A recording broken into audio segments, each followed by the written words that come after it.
C'est parti pour le premier numéro de la semaine de votre magazine Semel chez vous. Messieurs, dames, bonjour et bienvenue. Nous sommes en direct de Semel 13 Télévision, votre chaîne de l'excellence et du professionnalisme.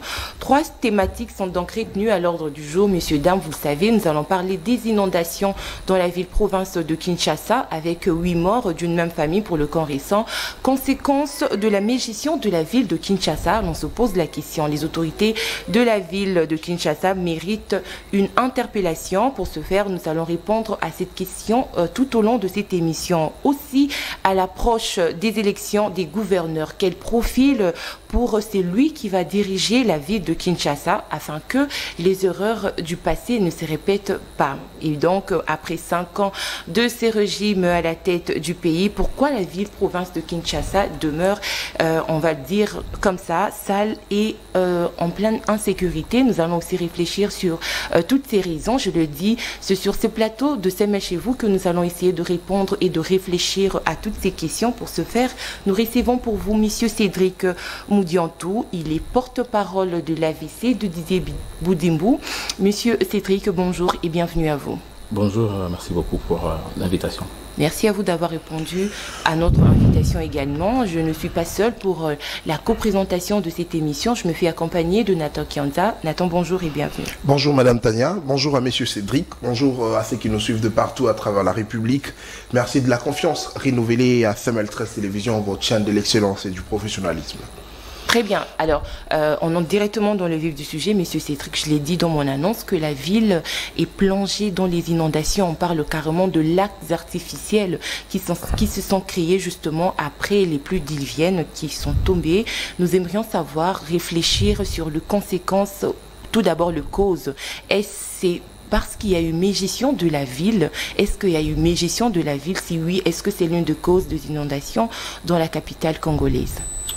Une fois de plus, merci beaucoup, Madame et puis Monsieur Nathan, oui, pour cet échange que je vais espérer tout de même pédagogique. Toutes les fois que nous passons dans ces genres de plateaux, nous aimerons que ce soit la population qui soit bénéficiaire de nos idées, bien sûr. La conséquence, ou même encore les causes de ces inondations, c'est un secret des polichinelles, bien sûr, que c'est la mégestion. La mégestion, puisque nous sommes aujourd'hui en train plus de nous pencher à nos objectifs politiques plutôt qu'aux ambitions du développement. Et c'est bien là que nous nous posons la question, est-ce que vraiment nos acteurs politiques ou encore la classe politique est faite pour accompagner la population au développement ou seulement elle s'attarde, puisque je parle de la classe politique, aux objectifs du parti politique, que nous savons tous, l'objectif d'un parti politique et à 3 volets, ça veut dire la conquête du pouvoir, son exercice, et puis sa conservation. Très bien. Et bien, je me pose la question, pourquoi c'est difficile d'intégrer dans ces objectifs la donne du développement? Puisqu'on veut conquérir, on veut exercer, et on veut demeurer le plus longtemps possible. Mais pour quelle fin? Nous avons lutté, nous avons passé des années de lutte, évidemment, pour que, aujourd'hui, nous parlions du changement. Moi, je suis l'un de ceux qui avaient lutté pour qu'il y ait ces changements, mais nous devons nous poser aujourd'hui la question, est-ce que le changement, ces changements pour lesquels nous avons lutté, et c'est lui que nous vivons? On ne peut pas dire oui parce qu'il y a une volonté à la tête du pays de la part du chef de l'État. Oui, c'est bien bon, la volonté, mais encore faut-il que celui-ci, j'ai parlé du chef de l'État, sache graviter autour de cette volonté politique les individus capables à répondre aux problèmes de la société. Les gens en train de mourir. J'ai entendu dans la présentation, madame dire, faut-il interpeller? On va interpeller qui, puisqu'on vous parlera comment? Ce sont des faits, des fléaux de la société, des conditions, je ne sais pas moi, météorologiques, et j'en passe. Personne n'a fait qu'il y ait la pluie. Mais on dit gouverner, se prévenir. Même ailleurs, il y a les inondations. Nous avons vu en Côte d'Ivoire, Oufouette-Boigny crier Yamoussoukro. Mais aujourd'hui, ça va faire 64 ans depuis que ce pays est devenu pays indépendant, avec une ville de Kinshasa qui était construite sur base d'un certain nombre de la population. Alors, à nous de nous poser la question par rapport à ce que nous vivons aujourd'hui. Il y a la promiscuité, il y a la saturation de la ville, d'une part, alors que de l'autre côté, notamment Tchangou, une très grande partie là-bas, c'est plus de 60% de la ville de Kinshasa qui est inhabitée. Ça veut dire tous les régimes qui se succèdent viennent gérer l'espace aménagé par les Belges. C'est pour ça que je dis, plus nous sommes accrochés aux ambitions politiques et non aux aspirations au développement, ce qui est une catastrophe, et bon, la réponse c'est que c'est une mégestion et c'est bien regrettable aujourd'hui que nous soyons en train de parler de cela. L'on vous dira ce n'est pas nous, on jettera la balle à l'autre, mais je me dis oui, on jettera la balle à l'autre, mais lorsqu'on a la vision, on doit savoir plutôt sélectionner les personnes qui rentrent dans cette vision-là. Jean-Tini Ngobila, donc, gouverneur de la ville. Au niveau de la ville de Kinshasa. Bien sûr, je parle de la ville de Kinshasa. Il y a eu une inondation ici, il y a eu des morts ici. Jean-Tini Ngobila, puisque c'est de lui qu'il s'agit. Enfin, des autorités de la ville plutôt. Mais c'est lui l'autorité numéro 1. Puisque c'est de lui qu'il s'agit, il n'était pas il n'est tombé pas comme un cheveu dans une soupe, il avait déjà été gouverneur quelque part. Mais si chaque fois on doit se poser la question avant de donner des responsabilités aux gens par rapport à leur capacité ou même encore productivité par rapport aux responsabilités précédentes qu'ils ont occupées, ça ferait la bonne chose. Mais lorsqu'on néglige l'aspect compétence et qu'on doit donner des responsabilités au nom de tout sauf de la compétence, les conséquences, on les paye et on les assume. Voilà pourquoi aujourd'hui, tout en étant membre de l'Union Sacrée, j'ai dit à l'Union Sacrée qu'elle doit assumer évidemment ses bilans de la ville de Kinshasa, puisque celui qui a géré cette ville de Kinshasa est de l'Union Sacrée. Voilà pourquoi c'est une interpellation, puisque nous sommes en train de préparer évidemment les élections de gouverneurs. C'est à nous de faire le choix. Si nous voudrions continuons plutôt sur la même lancée, où on voudra apporter ces changements-là que nous avons toujours clamés, mais qui pour le moment, dans la ville de Kinshasa, ça pose encore problème. Que l'Union Sacrée assume, c'est ce que vous dites. Mais M. Cédric, est-ce que c'est simplement aussi un problème de légèreté de la part de certaines autorités de la ville? Pourquoi? Parce qu'on a connu ce problème depuis très longtemps. Il y a eu d'ailleurs vers Matadi Kibala la route qui s'est divisée en deux. On avait vu le chef de l'État, le gouverneur de la ville, s'est déplacé pour aller là, mais sans qu'on puisse justement apporter des sanctions auprès de la personne qu'on estime qu'il gère mal, comme le gouverneur de la ville. Vous l'avez dit, il gère mal, oui, mais pourquoi attendre seulement à la fin pour demander à l'Union Sacrée d'assumer que de le sanctionner au cours de son mandat, justement, quand les choses vont mal? Nathan, mais les responsabilités sont ici partagées. Nous venons des élections, moi j'étais candidat. Nous avons vu d'une part la population qui, pour le moment, à cause de la pauvreté, la paupérisation, la misère, tout ce que vous savez, ne sait plus faire le choix. Vous amenez les valeurs, on vous dit au Lianini, et vous nous apportez quoi en contrepartie? Et après, vous avez des élus, soi-disant, des élus bien sûr, qui viennent pas de la population, mais de la situation sociale de la population. Donc la crise de la population produit des mauvais élus. Et ces élus aussi, quand ils sont là, vous croyez qu'ils sont serviteurs de la République. Maintenant, nous voyons comment ils sont caporalisés par les autorités morales. Parce que quand nous parlons des élections du gouverneur, maintenant chaque autorité morale a son candidat. Et ces candidats, on ne vous présentera jamais son plan. Aujourd'hui, nous avons ce problème. Posez-leur la question. Quel est votre plan du développement urbain? Il se pose un problème d'étalement urbain. Même ceux qui sont à Kinkole, à Sélé, à Maluku doivent venir à Zandou. Mais est-ce qu'on n'a pas pensé, évidemment, à porter limite? Cette notion de porter limite, beaucoup dirigent. Mais effectivement, est-ce qu'ils ont étudié la gestion de la République? Est-ce qu'on ne peut pas créer... Parce que d'abord, les routes créent l'agglomération. Est-ce qu'on ne peut pas limiter, par exemple, la conséquence de tous ces embouteillages? C'est puisque tout le monde doit converger les matins vers un centre. Mais est-ce qu'on ne peut pas limiter certains mouvements dans certains coins, justement, puisque ça va créer en même temps une agglomération et le développement commence de cette manière-là? On n'y pense pas. Il y a ici, j'ai évoqué la part de la population, mais la part aussi des députés, même aussi des autorités morales, puisqu'avec notre système, soi-disant de la démocratie des partis politiques, ça veut dire la population est représentée par une organisation, puisque les partis politiques ne représentent pas la masse critique des 100 millions de Congolais. Ça ne fait même pas la moitié. Mais on vous dira que nous sommes dans la démocratie parce qu'il y a des individus qui adhèrent dans les partis politiques.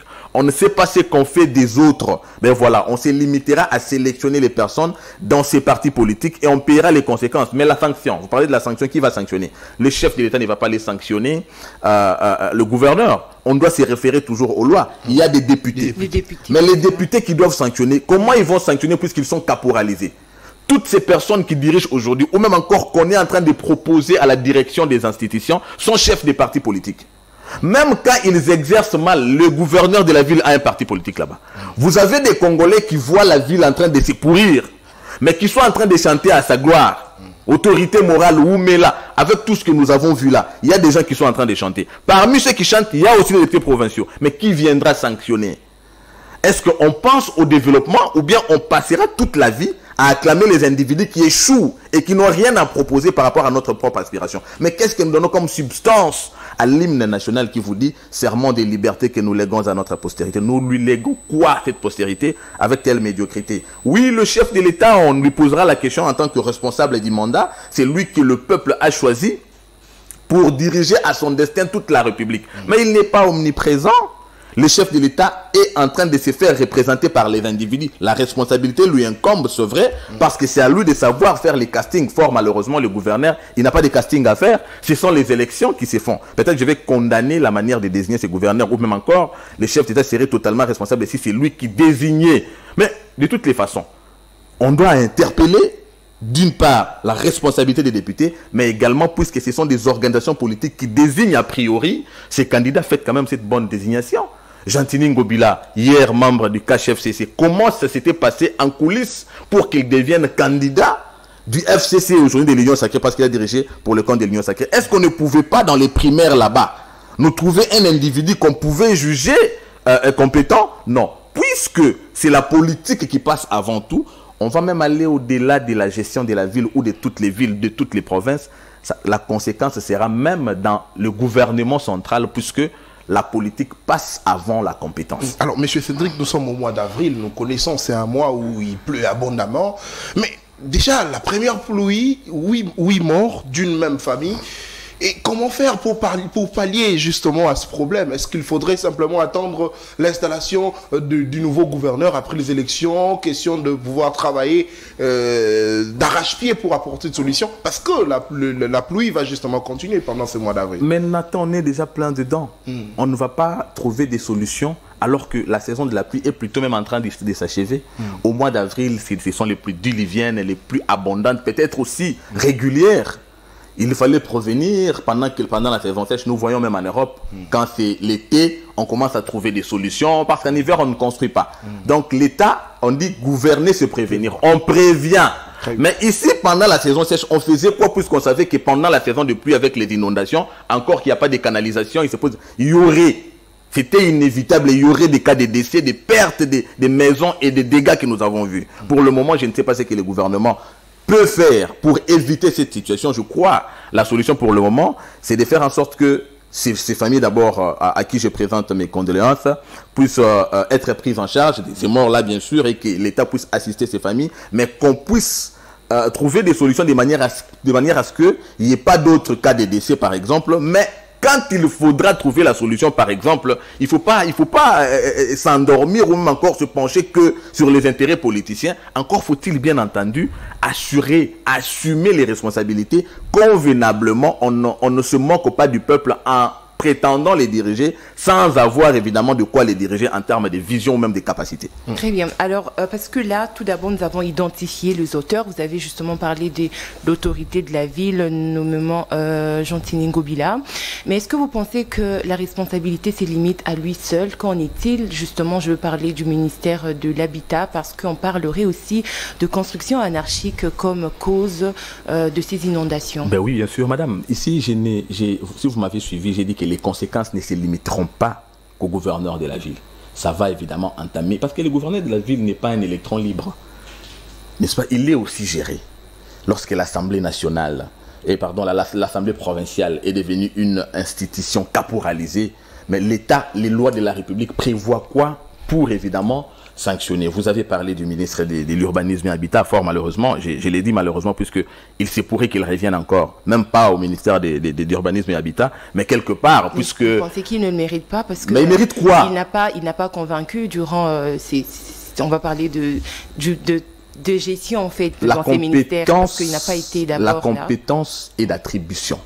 Madame, si moi je dois vous juger en termes de compétences, je ne jugerai pas par la personne que vous êtes, mais par rapport à la fonction que vous occupez. Vous êtes journaliste, oui. Est-ce que vous savez effectivement vous conformer à votre déontologie? C'est ça la compétence.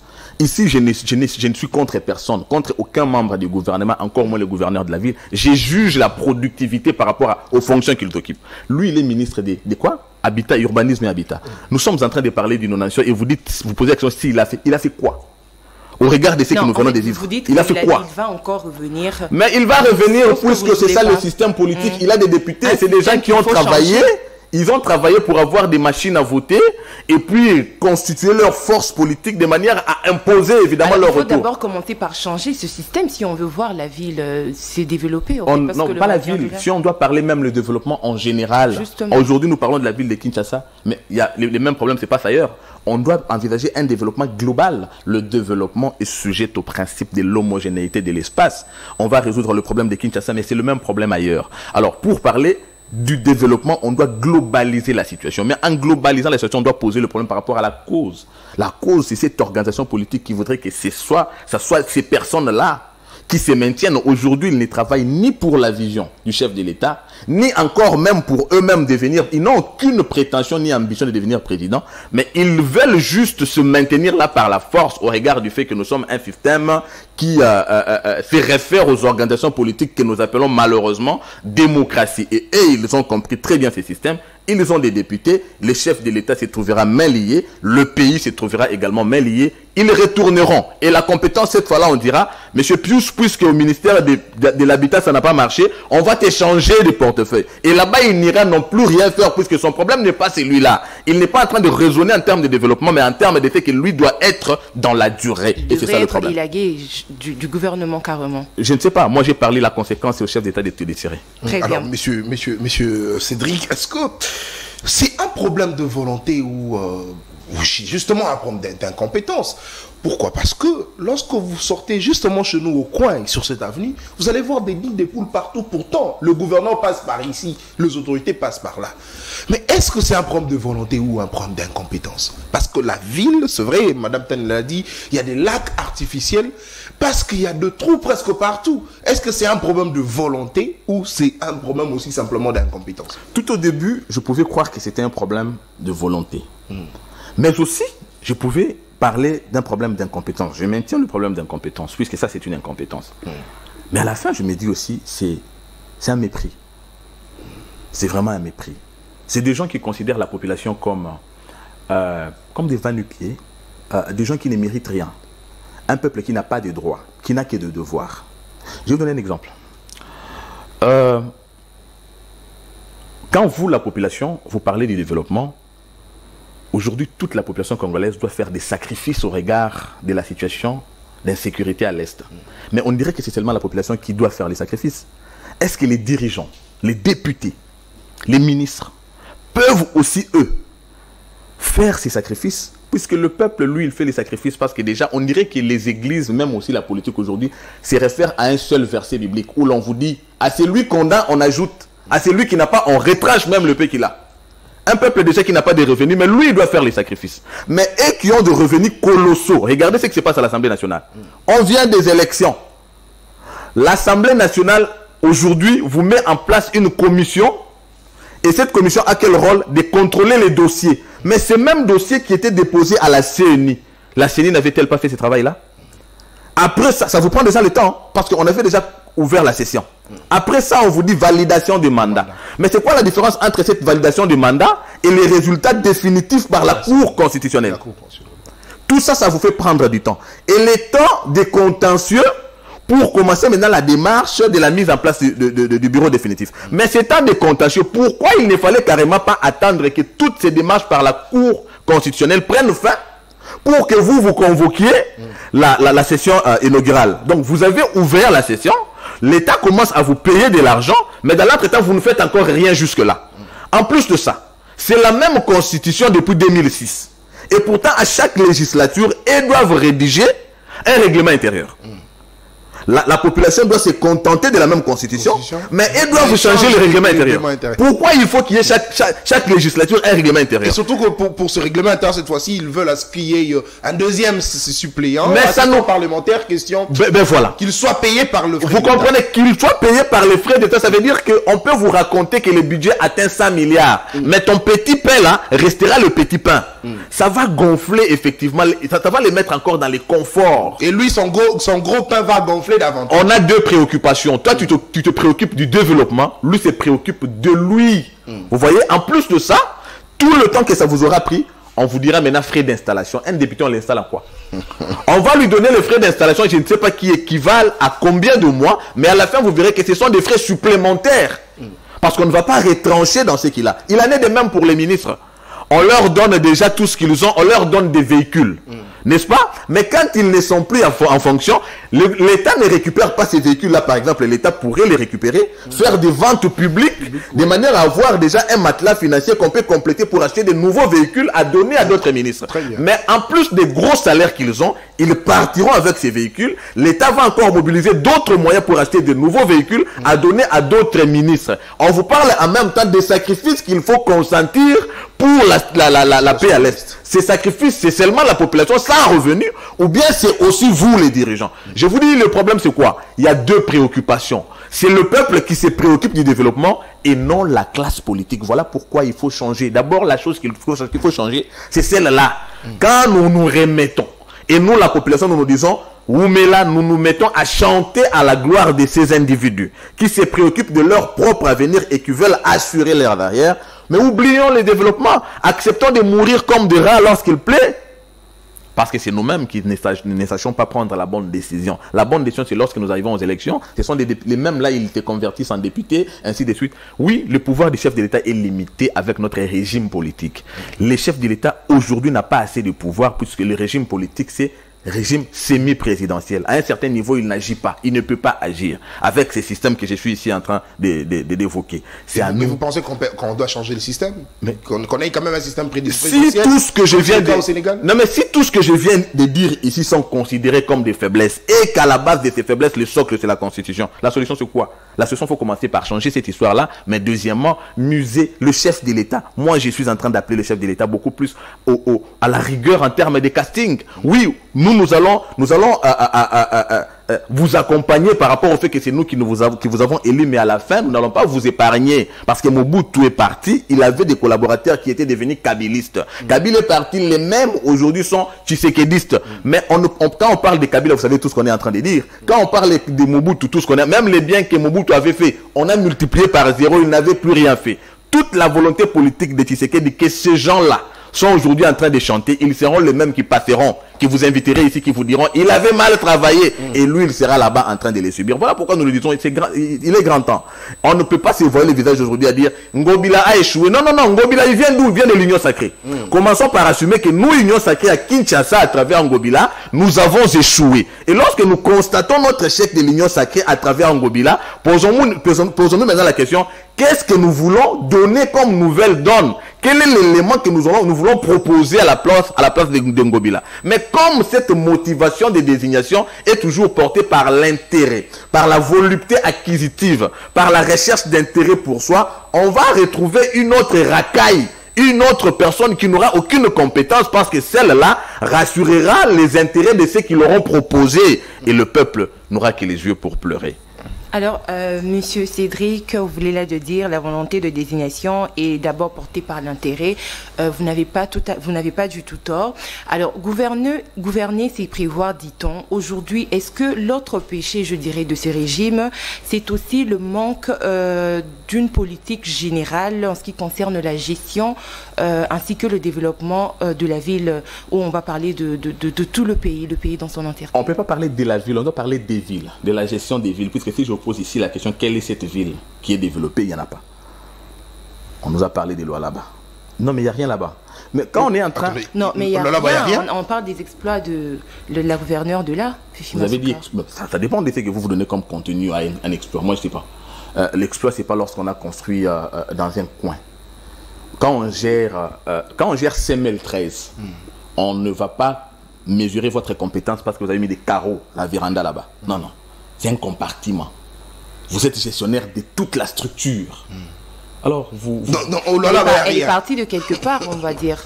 Non. Je répondais à une question la fois passée où on m'est posé, on voulait savoir si j'ai donné, c'était quoi mon impression par rapport au gouvernement, par exemple, pour répondre à votre question. J'ai dit le gouvernement a échoué. On me dit, mais attends, quand tu dis le gouvernement a échoué, tout le monde a échoué. Je dis non, le problème c'est pas ça. Lorsqu'on veut étudier une question, on n'étudie pas par rapport à l'exception. L'étude est faite toujours sur base de la généralité. N'est-ce pas? Ça veut dire un élève à qui on pose 10 questions à l'examen et que chaque question est pondérée 1 point, qui répond à 4 points correctement, il a échoué parce que les 6 autres questions deviennent une force d'épesanteur pour les 4 autres.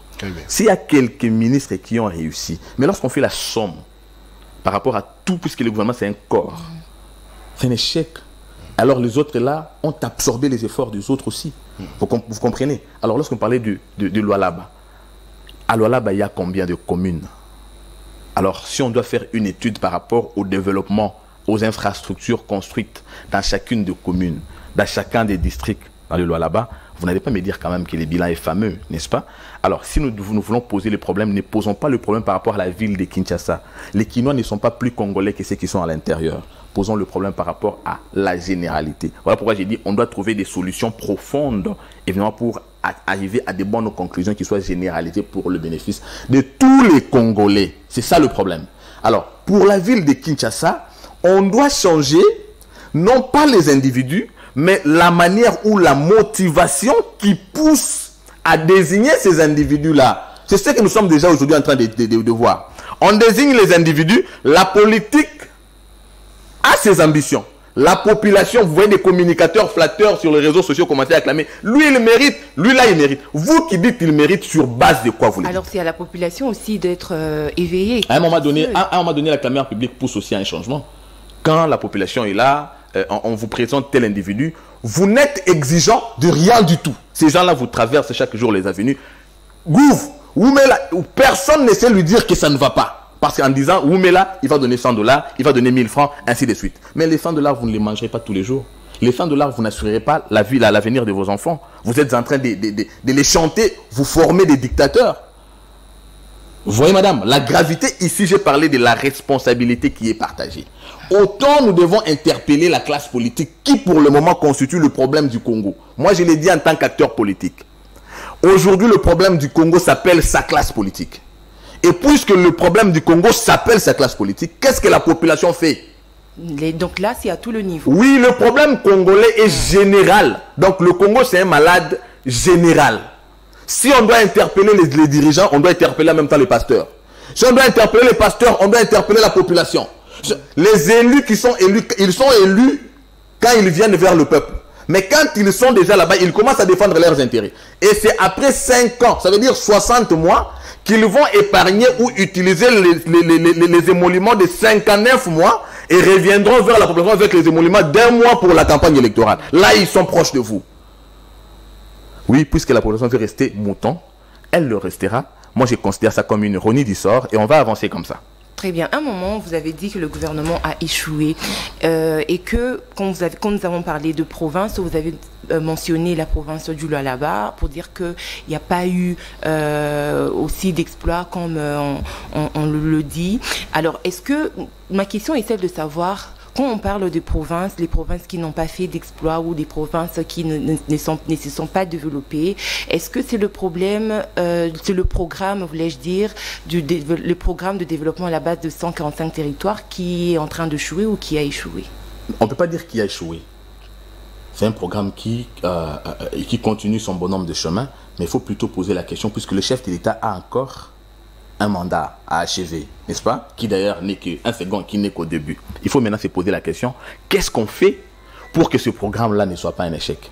Prochainement, il faudrait que chaque fois que les dirigeants, candidats présidents de la République, c'est encore une nécessité de la révision de la Constitution, avec les changements de l'article 71 en 2010, qui nous a fait passer des détours à un tour. On ne sait plus le programme des candidats.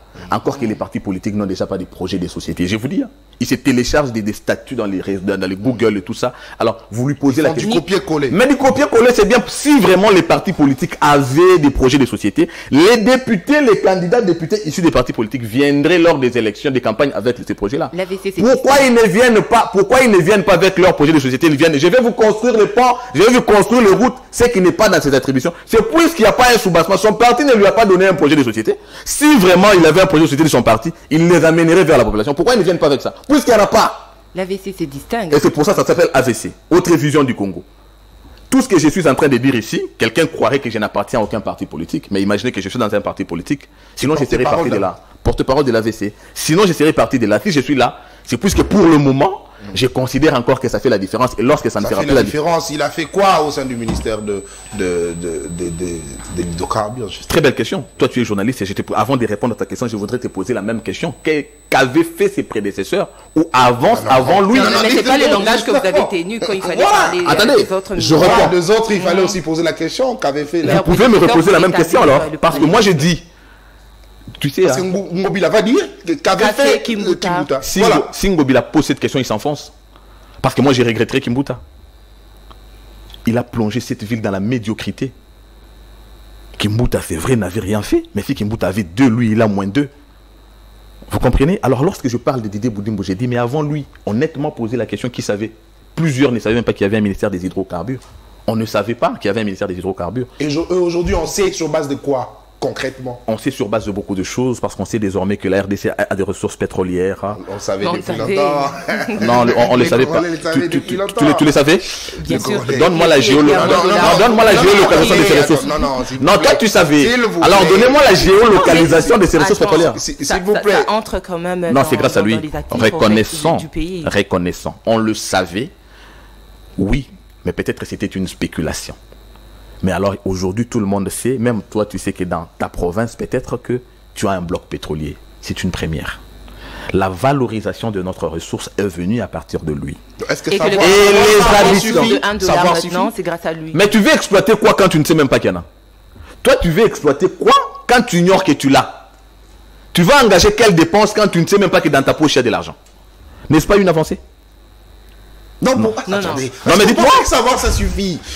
On sait. Ma question, c'est celle-là. Oui, mais la conséquence. Ma question, c'est celle-là. Comment tu veux exploiter ce dont tu ignores l'existence? Il faut commencer quelque part, n'est-ce pas? Il a commencé. Et il s'est arrêté. Et puis là. après? Non, il ne s'est pas arrêté puisque le fait de lancer les appels d'offres, ça veut dire qu'il y a des soumissionnements qui se feront dans la durée, bien sûr. Et puis il y aura des retombées sur le plan social et sur le plan des retombées sur le plan social de lutte contre le chômage qui est en dessous de $1. Non, le ministère des hydrocarbures n'a pas pour mission de gérer le prix de carburant. Non, mais tout part de l'exploitation en fait. Non, c'est ça que j'ai dit. Tout part de l'exploitation pour autant que c'est une ressource que nous exploitons pas. Voilà pourquoi les lancements des appels d'offres étaient importants, parce que en exploitant, nous créerons une raffinerie. L'effet d'avoir la raffinerie, ça veut dire que nous ne dépendrons plus de l'extérieur, nous serons à mesure nous-mêmes de nous contenter de notre production, et c'est ce qui aura une influence sur le prix. Arrêté encore. Non, mais déjà tu as 2 éléments. Et le plus, elle commence par là. Et ça, ce sont des avancées dans son ministère. On peut en évoquer une panoplie. C'est bien pour ça que moi je dis, si les autres pouvaient ne serait-ce qu'emboîter le pas. Il est jeune. Nous voulons créer une nouvelle génération politique, notamment des jeunes bien intentionnés. Il est bien intentionné, il faut le reconnaître. Des gens comme ça, il faut les pousser, ils doivent avancer. J'ai dit que le problème du Congo étant sa classe politique, voilà pourquoi ces partis-là s'appellent Autre Vision du Congo. Autre Vision du Congo, parce que nous voulons changer la donne, ou même encore changer les procédés politiques. Mais pour autant que jusqu'ici, ça pose problème. Il vous a envoyé ses candidats à la députation, puisqu'évidemment, il n'avait pas de moyens. Vous avez dit non, nous voulons ceux qui ont volé et qui nous amènent du pain et des pagnes. Ceux qui ont amené du pain et des pagnes, ils sont là. Mais on est où? Est-ce qu'on avance? On n'avance pas. Est-ce que nous pouvons changer quoi lorsque nous sommes à 4 dans une assemblée de 500? À la population de tirer toutes les conséquences. Prochainement, posez ne serait-ce que la question, quel est votre plan? Quel est votre projet par rapport à tel problème, par rapport à tel problème, par rapport aux inondations, par rapport à l'insalubrité? Posez à Ngobila toutes ces questions. Il ne vous dira absolument rien. Dites-lui. Le problème de Kinshasa, c'est que il y a seulement un coin de Kinshasa qui est exploité, qui est habité, qui est aménagé. Et ce coin-là ne représente même pas la moitié de la ville de Kinshasa. C'est quoi ton programme, effectivement, pour étaler le plan d'étalement urbain? Qu'est-ce que tu comptes faire? Je vous ai donné l'exemple de Oufouet Bouani, qui a créé Yamoussoukro. C'est ça la fierté. Mobutu a créé des villes ici. Le maréchal Mobutu, qu'on fait passer pour le diable. Nous avons cité Salongo, nous avons des cités, des belles cités, cité Maman Mobutu. Mais tous ces autres, l'impulsion doit venir du chef de l'État. Je le sais. Et sa responsabilité sera le casting. Je ne lui ferai jamais des cadeaux. Le chef de l'État. On a attendu Fachi City pendant 5 ans. On n'a pas eu ça. Vous avez attendu Fachi City? Oui. C'est-à-dire quoi? Il y a un projet justement de construction de la ville. Non, moi le problème avec moi, ce n'est pas construire une ville qu'on appellerait Fati. Non. Le problème avec moi, c'est construire une ville même qu'on appellerait Nathan, qu'on appellerait ma soeur, qu'on appellerait Cédric. En fait. Ça, c'est ça le problème. Mais le problème, c'est quoi? Je vous ai donné les pouvoirs limités du chef d'État par rapport à la Constitution. Sa responsabilité ici, que moi je lui donne, c'est le casting. S'il avait dit... Non, mais c'est lui qui dirige également le Conseil des ministres. Il a justement ce plein pouvoir de savoir qui fait quoi justement dans son secteur. Eh bien exactement, c'est là que la responsabilité lui incombe. Diriger le Conseil des ministres, c'est une chose, mais il y a aussi un Premier ministre. C'est le Premier ministre qui est le chef du gouvernement. C'est lui qui tient le programme du gouvernement. Nommé par le président de la République. Nommé par le président de la République, mais qui n'a plus le pouvoir de le démettre. C'est ça aussi la limite que lui astreint la Constitution. Voilà pourquoi moi, il y a des gens qui m'ont posé la question. Il y a la première ministre qui est nommée. Quelle chance tu lui donnes? Je lui dis non, mais je lui donne pas de chance. Pourquoi vous me posez la question si je lui donne la chance? On est en loterie ou quoi? En matière de gestion, on doit amener la chance. Il n'y a pas de chance, il y a la compétence. La compétence s'impose. Moi, je n'ai pas de bonne chance ou de malchance à lui donner. Encore que dans la vie, il n'existe ni bonne chance ni malchance. Il n'existe que bonne décision ou mauvaise décision. La conséquence de la bonne décision, c'est ça la bonne chance. Et le chef qu'il a nommé, il l'a nommé sur base de quoi? C'est la question qu'il faut lui poser. Si Mme Toulouka a convaincu le chef, qu'il convainc aussi la population. Si elle convainc la population, d'accord, c'est ça sa bonne chance. On n'a pas à dire, maman, où mais là, on a chance. Non, elle doit nous prouver qu'elle avait la chance sur base de bonnes décisions et de sa compétence. C'est tout. On doit faire la différence. C'est pas l'église de toute façon. Les gens sont devenus tellement chrétiens qu'ils savent plus faire la différence. Et j'ai l'intention de demander à Karl Marx de ressusciter pour ajouter à la religion, la politique, qui deviennent tous les deux l'opium du peuple. Vous comprenez? Il y a un très sérieux problème. Le mal est tellement profond. À chacun de prendre ses responsabilités. Le chef de l'État, oui, il peut se contenter à dire c'est leur responsabilité, mais il doit se dire c'est son mandat. Nous, Ilunkamba est parti. Sama Lukonde vient de partir. Qui lui a posé la question de savoir son bilan? Surtout Ilunkamba, on l'a même oublié. Ça, on va aussi l'oublier. Madame Toulouka, on va l'oublier. Mais après les 10 ans, on dira, tu étais là. Mais c'est toi qui nommes ces gens, accepte d'assumer. Puisque tu vas assumer, accepte de faire aussi les bons choix. S'il lui fait les bons choix et que la première ministre fait des bons choix en termes de ceux qui doivent être autour de lui, vous verrez. Ça sera un gouvernement des présidents des partis politiques. Puisqu'ils ont des députés. Lui, il a des députés, lui, il a des députés, lui, il a des députés. On est au mois d'avril. Déjà, même à l'Assemblée nationale, ça tire à balles réelles entre les différents caciques de l'Union sacrée. Oui. Tel veut être président, tel autre, ainsi de suite. Il se préoccupe au partage des postes, au partage des responsabilités. Posez maintenant la question. Si réellement, vous êtes serviteur de la République, dans les fonctions de l'État, il n'y a pas de petits rôles. Pourquoi vous voulez seulement être là-bas? Pourquoi vous voulez être là-bas, mais pas ici? C'est parce qu'ils savent que ce sont les intérêts qui les intéressent. Les restes, ils s'en fichent. Il faut quelque part qu'il y ait une autorité. Il faut qu'il y ait une impulsion qui soit donnée, mais qu'il y ait aussi un suivi. Madame Toulouka est là. Vous allez voir qu'elle sera obligée de faire sa sélection dans un cadre déjà établi qui est la classe politique. Et cette classe politique-là est constituée des présidents des partis politiques encore. Je disais, on est au mois d'avril. Ça va faire 34 ans depuis la démocratisation de ce pays. La démocratisation dans les contextes congolais, c'est-à-dire le multipartisme. Mais tous ces partis politiques nous ont apporté quoi? Je vous réponds, ça nous a apporté rien du tout en termes d'avancée sur le plan de la démocratie, puisque le multipartisme nous a amené le népotisme et puis le tribalisme, puisque chaque leader politique est issu d'une province. Alors, quand il crée son parti, d'abord, ses premiers adhérents sont les membres de son coin. C'est le tribalisme qui naît là-bas. Alors, le népotisme, puisqu'il a des amis, il a aussi la famille. En termes d'intérêt, il se partage d'abord à l'intérieur, le népotisme également. Les partis politiques aujourd'hui consacrent ces deux antivaleurs, alors que dans l'entendement de ceux qui ont milité, ceux qui ont lutté pour la démocratie, ce n'était pas ça. J'ai dit, il y a nécessité de tout changer, puisqu'aujourd'hui, cette classe politique représentée par cette structuration de choses telles que je l'ai présentées ici, les partis politiques, ne nous accompagnera jamais au développement. Ça ne sera que ce que nous sommes en train ici de décrire. et le peuple congolais, à la fin, se retrouvera le peuple le plus malheureux. Merci beaucoup. Alors, messieurs, dames, votre fidélité nous honore. Je rappelle que nous sommes en train de changer avec monsieur Cédric Moudiantou. Il est porte-parole de l'AVC, parti politique cher au ministre Didier Bidimbo. Alors, nous allons sans plus tarder entamer notre seconde thématique. Nous allons parler du profil du prochain gouverneur parce que après 5 ans, la ville est toujours insalubre et invivable. Alors, puisque les élections de gouverneurs se pointent à l'horizon, nous allons réfléchir sur quel profil pour gérer finalement la ville-province de Kinshasa. Monsieur Cédric, votre réponse à cette question? Il doit être un manager. Et les managers, c'est qui les managers? C'est celui qui a des capacités, et parce que le management est toujours représenté par la forme pyramidale, n'est-ce pas? Alors la pyramide a une pointe, n'est-ce pas? Alors c'est là que l'impulsion est donnée. Il doit avoir la vision et la capacité de gérer les ressources humaines, ainsi que d'innover. On n'a pas besoin de quelqu'un qui viendra là, justement gérer ce qui est déjà là et assurer le devoir de redevabilité à l'égard de ceux qui l'ont mis là-bas. On doit s'assurer d'abord que c'est un manager. Et pour s'assurer que c'est un manager, il doit avoir un parcours, il doit avoir un background. Qu'est-ce qu'il avait fait par le passé? Le background ici, ce n'est pas sa loyauté à son autorité morale. Oui, au Congo, ça devient même un CV. Mais qu'est-ce qu'il a fait? Non, il est un militant, depuis qu'il est là, un fervent militant, il a servi le parti. C'est quoi ça? Avoir servi le parti devient une compétence?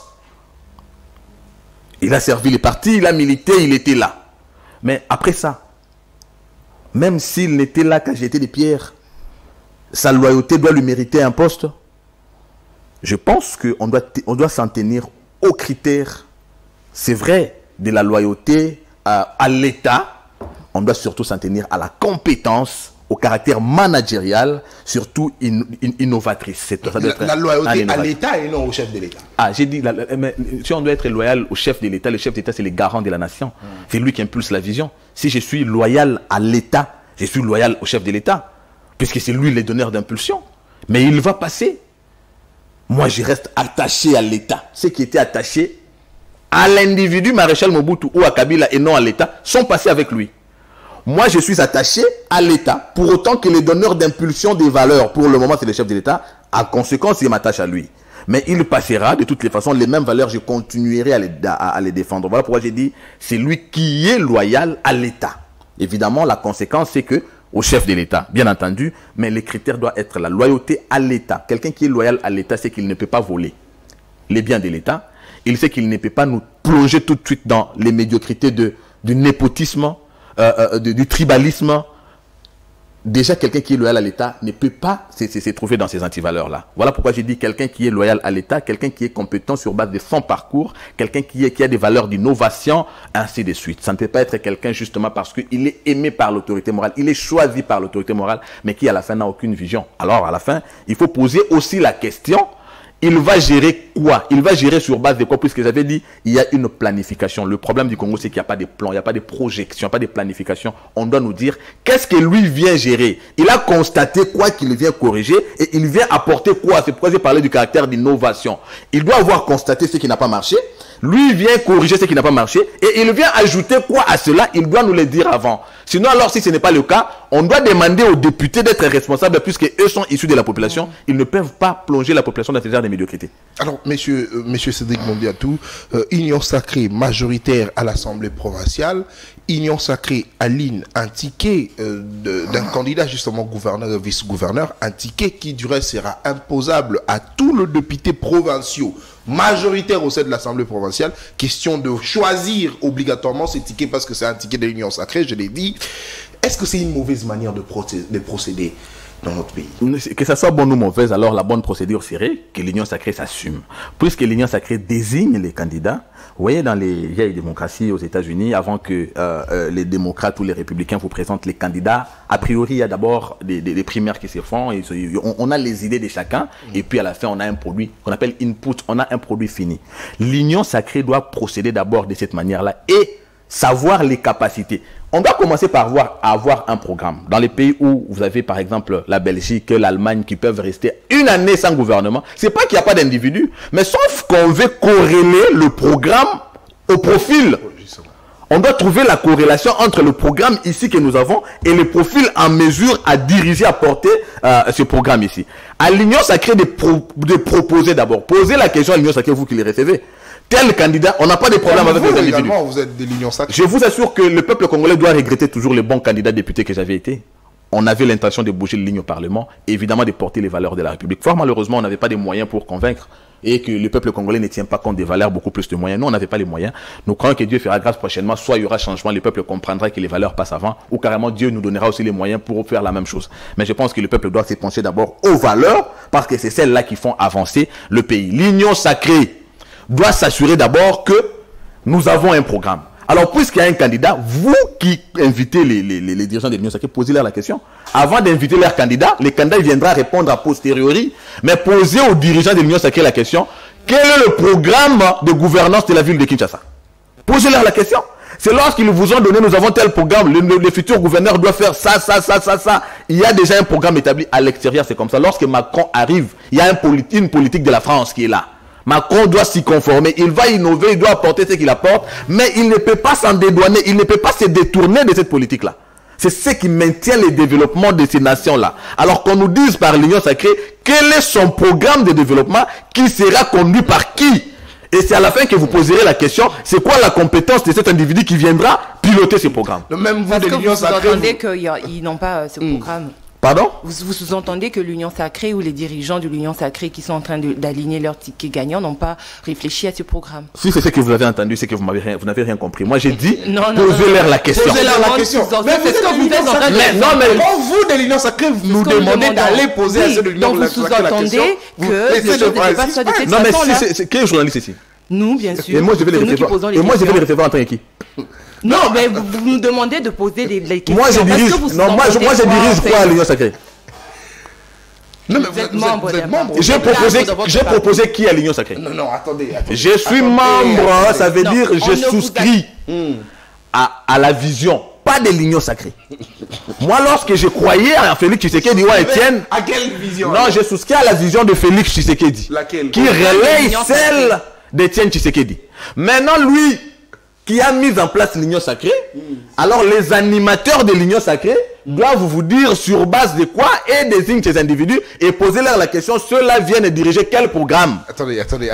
Donc vous voulez nous dire que Tshisekedi a sa vision et l'Union sacrée également a aussi une autre vision? C'est que tu n'as pas compris. Oh là là. Aidez-nous à comprendre. C'est que tu n'as rien compris. Apparemment, nous ne comprenons plus là. J'ai dit ceci. Je vais vous répondre clairement. Moi, je crus en Étienne Tshisekedi. Mon maître en politique. Très bien. Et Félix Tshisekedi relaye sa vision. Très bien. Maintenant, Félix Tshisekedi, pour des raisons politiques qu'on avait évoquées à la première partie de cette émission, s'est fait entourer de ceux qui avaient détruit hier. Et c'est ce qu'il faut en l'Union sacrée. Donc, moi, croire à l'Union sacrée, ça veut dire que je crois aussi à cela. C'est ce que vous voulez me dire, non? Alors moi, je continue à croire en lui d'assurer que ceux-là puissent l'accompagner à bon port. Au cas où il ne l'accompagne pas à bon port, il doit me dire pourquoi ils étaient alliés à eux. Donc vous soutenez la vision du chef de l'État, en effet, mais vous n'êtes pas de l'Union sacrée. Je suis membre de l'Union sacrée en conséquence du fait que j'appartiens à un parti qui est dans l'Union sacrée, mais je vous dis la vision à laquelle je crois, c'est celle du chef de l'État. Lui qui s'est fait graviter de tout le monde, c'est à la fin qu'il devra nous rendre compte évidemment de ce qu'a fait en termes d'accompagnement l'Union sacrée par rapport à sa vision à lui. Mais si c'est par conséquence ou cette cause-là, vous pouvez aussi influencer, ça veut dire quitter l'Union sacrée. L'AVC peut se détourner de l'Union sacrée. Non, l'AVC ne va pas se dédouaner de l'Union sacrée par le fait que pour le moment, j'ai dit, on assume, on doit proposer, on doit justifier les bilans. C'est à la fin, n'est-ce pas? Alors pour autant que l'AVC maintenant est convaincu que l'évolution est bonne, il n'y a pas de problème. Moi, je vous ai dit ici, on est parti d'une question. Le bilan de l'Union sacrée, moi, je ne dis rien à l'Union sacrée. Vous comprenez? Moi aussi, j'apprends que tel est désigné. Et moi, je ne suis pas journaliste pour aller poser la question aux animateurs de l'Union sacrée. Mais pourquoi lui? Vous avez la chance d'être journaliste, appelez-les, posez-leur la question. Mais pourquoi lui et sur base de quel programme? Ça sera de cette manière-là que vous allez aider l'opinion, vous allez aider la population. Nous tous, moi y compris, nous avons besoin du changement. Nathan, tu sais, pour arriver ici, nous avons traversé les mêmes érosions. Avec l'opposition, nous avons connu les mêmes embouteillages. Avec l'opposition, croyez-vous que c'est seulement l'opposition qui a besoin du changement, qui a besoin du développement et non moi? Non, c'est d'ailleurs moi qui en ai besoin plus. Mais je sens ma responsabilité par le fait que je soutiens une vision. Alors, puisque je soutiens cette vision-là, il faudrait que ceux qui sont à la tête, qui dirigent, qui sont en train d'imposer des candidats, qu'ils disent pourquoi ils sont en train d'imposer ceux-là, mais aussi sur base de quoi qu'ils proposent, que ceux-là viendront diriger. Le chef d'État a impulsé une vision globale dans laquelle nous avons notamment l'état des droits et le respect des règles de la justice, bien sûr. C'est très bien et c'est ça le principe de développement. Mais les individus qui sont en train d'accompagner cela, est-ce qu'ils sont en train de s'y référer, puisqu'ils s'appellent membres de l'Union sacrée, ou vous avez ceux qui avaient détruit avec Kabila, ils sont aujourd'hui membres de l'Union sacrée, ou vous avez les Bouanassefou, ils sont de l'Union sacrée, ou vous... Mais ça veut dire quoi ça? Ça devient une boîte à Pandore qui va juste envenimer la situation si nous l'ouvrons ici. Au chef de l'État, bien sûr, d'assurer, bien entendu, l'évolution de sa vision à travers l'Union sacrée, par le bon casting, disais-je.